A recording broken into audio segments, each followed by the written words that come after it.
नमस्कार, मी अलका कुबल आठले, अभिनेत्री. आज मला खरं तर स्वामी समर्थांवर बोलायचं आहे आणि खरंच सुचत नाही. कारण मी तर माझा पहिला योग आला असेल तर माझ्या आईने मला, माझी वहिनी आहे तिची फॅमिली स्वामी समर्थांची भक्त आहे, गावकर म्हणून, आणि त्यांच्या निमित्ताने मी खरं तर मठात गेले. आणि त्याच्या आधी मी चिपळूणला आपल्या डेरवणमध्ये वगैरे जाऊन आले होते कार्यक्रमाच्या निमित्ताने वगैरे. आणि एक काय माहिती की हळूहळू कशी काय तिथे माझी पावलं वळायला लागली. त्याच्या आधी मला तोची एक समर्थ नावाची फिल्म करण्याचा योग आला होता आणि चोळप्पांच्या पत्नीची भूमिका मी त्यात केली होती. आणि मला आठवतं आहे पितांबर काळे डिरेक्टर, पण जे निर्माते होते ते स्वामींचे अत्यंत निष्ठावंत भक्त होते आणि त्यांची खूप ती भावना होती. आणि त्यातली भूमिका बघून मला ऐकून एवढी बरी वाटली की असं वाटलं वा. आणि माझी मुलगी, मला आठवते त्यावेळी 2 नंबरची मुलगी, अगदी छोटंसं 3-4 महिन्याचं बाळ होतं आणि ते फिल्म मी करत होते. नकळत का होईना असं वाटत होतं की मी या अवधूच्या मुलीला घेऊन कसं काय कोल्हापूरला वगैरे शूट करेन, पण ते सगळं होऊन जातं. आणि त्यापेक्षा मला असं वाटतं की ते स्वामी आपल्याकडनं करवून घेतात, म्हणजे तो योगच असतो. आणि दाजी भाटवडेकरांनी त्यात स्वामींची भूमिका केली होती, अप्रतिम भूमिका केली होती. म्हणजे दाजी जेव्हा तयार होऊन यायचे असं वाटायचं की वा, स्वामीच आलेले आहेत, ठीक आहे एवढं. आणि मला अजूनही आता त्याची अनुभूती बऱ्याच वेळा येत असते. म्हणजे मी काही कुठलीही टेन्शन्स आली, काही आले की पहिली अगदी स्वामींकडे मठात जाते. माझ्या घराच्यापासून लोखंडवाल्याचा मठ आम्हाला जवळ आहे आणि त्यामुळे माझं घरात असले की गुरुवारी अगदी जाणं होतं. काही नाही, त्यांच्याकडे काही मागावं लागत नाही, काहीच नाही.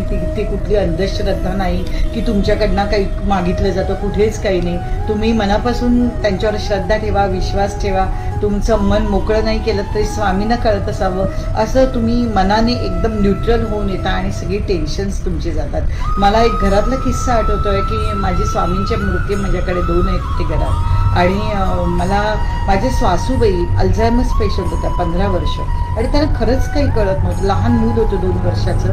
आणि 2 वर्षांपूर्वी त्या अशा चालत फिरत होत्या. आत्ता त्या गेल्या नाही आहेत, 3 महिने झाले त्यांचं निधन झालं.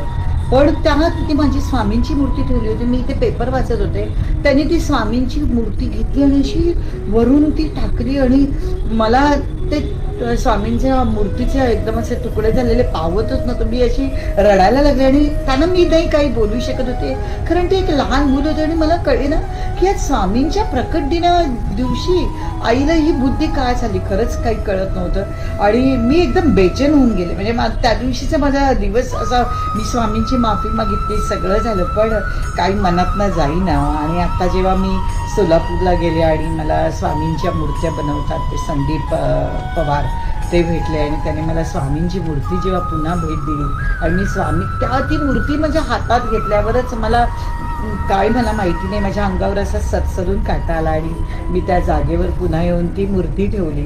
तर तेव्हा असं वाटलं वा, स्वामी पुन्हा माझ्या घरी आले. स्वामी खरं तर काय व्हायचं होतं मला माहीत नाही, खरं कुठला तरी मोठा अपशकुन त्या निमित्ताने गेला असेल असं मला वाटतं की घरावर येणारं संकट त्या निमित्ताने गेलं असेल की काय झालं. कारण त्या माझ्या सासूबाईंना बिचाऱ्या 85 वर्षाच्या काही कळत नव्हतं आणि त्यांच्या हातून हे झालं होतं आणि त्यांना त्याचं काहीच माहिती नव्हतं.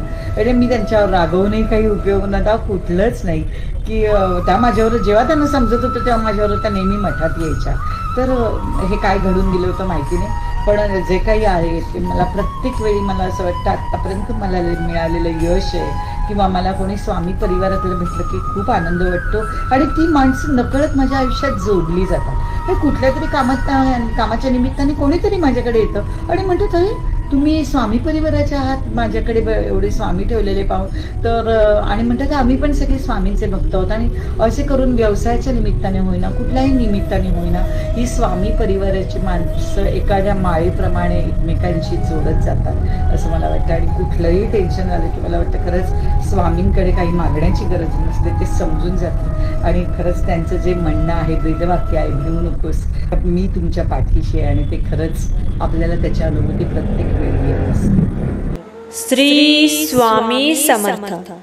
मित्रांनो, आपण कुठे जात असताना वाटेत आपल्याला एखादे मंदिर दिसले तर ते मंदिर कोणत्या देवाचे आहे याचा विचार न करता जसे आपण रस्त्यावरूनच नमस्कार करतो तसे या स्वामीरूपी व्हिडिओला लाईक करा आणि जसे आपण गाडीने जात असलो तर मंदिरासमोरून हॉर्न वाजवतो, तसेच आपल्या चॅनलला स्वामीरूपी मंदिर समजून सबस्क्राईब करा आणि जसे आपण मंदिरामधली घंटी वाजवतो तसे मंदिरामधली घंटी समजून आपल्या चॅनलची घंटी वाजवायला विसरू नका.